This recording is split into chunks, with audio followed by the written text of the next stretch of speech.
HarperCollins presents Love Under Contract by Cassie Connor, read by Alix Dunmore.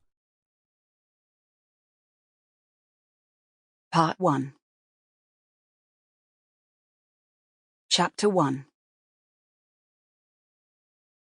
For fuck's sake! The words slip out before I can stop them, and I slam my phone down on the bar top. Seriously? I don't freaking believe it. Unbelievably, by a cosmic quirk of coincidence, those same words, at the self-same moment, emerged from the mouth of the guy next to me. For fuck's sake! This is the guy whose eyes I've been studiously avoiding, even though our bar stools are practically wedged up against each other in the crowded hotel bar. We look at each other, bemused. Date stood you up? I want to scowl at him because I hate the way that he immediately assumes my issue is that minor. But he's got a sympathetic smile on his face. No, I sigh. My sister's just texted me to tell me she's engaged. He frowns. And that's not a good thing?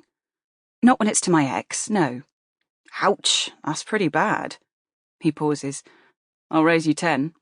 Amusement wreathes his wide mouth, and I find myself drawn to his lips. It takes me a second to wrench my gaze away, to look down at the phone he's nursing in one hand.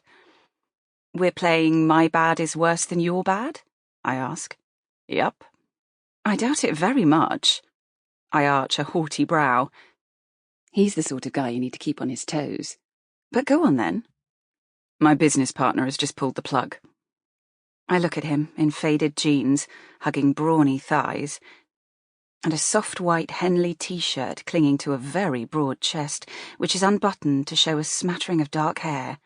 What sort of business could he be in? He exudes masculinity with a capital M, and has those flirty, I know I'm hot, shag me now eyes. They're bright blue, with an irresistible twinkle. And he's not my type at all. Even as I'm telling myself this, there's a small part of me that wonders what he looks like naked, because you'd have to be visually impaired not to see that he's got muscles in all the right places, and he knows how to use them.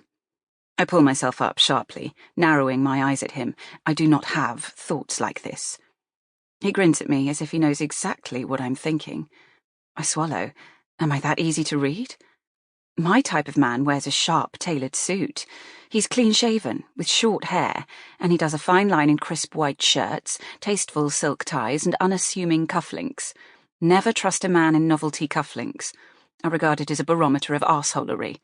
Like Andrew. Again, I try to imagine what sort of business he could be in. Dressed like that, he's no one's idea of a businessman.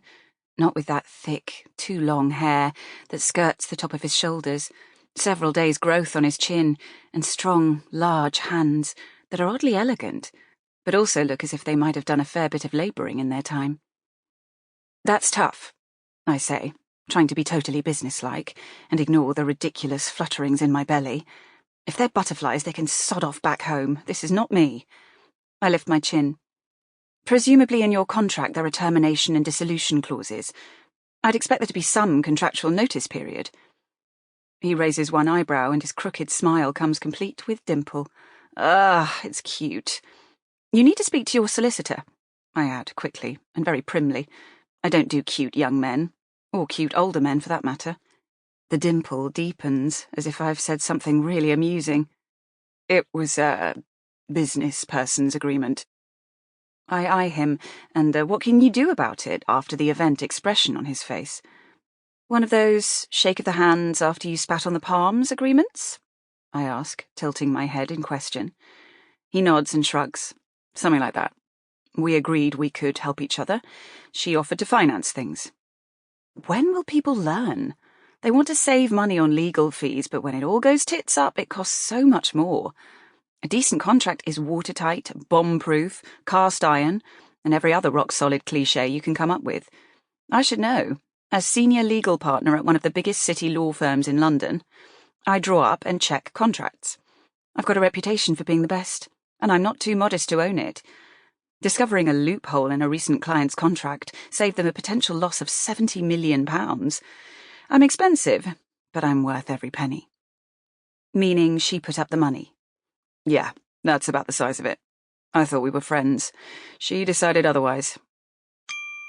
Sample complete. Ready to continue?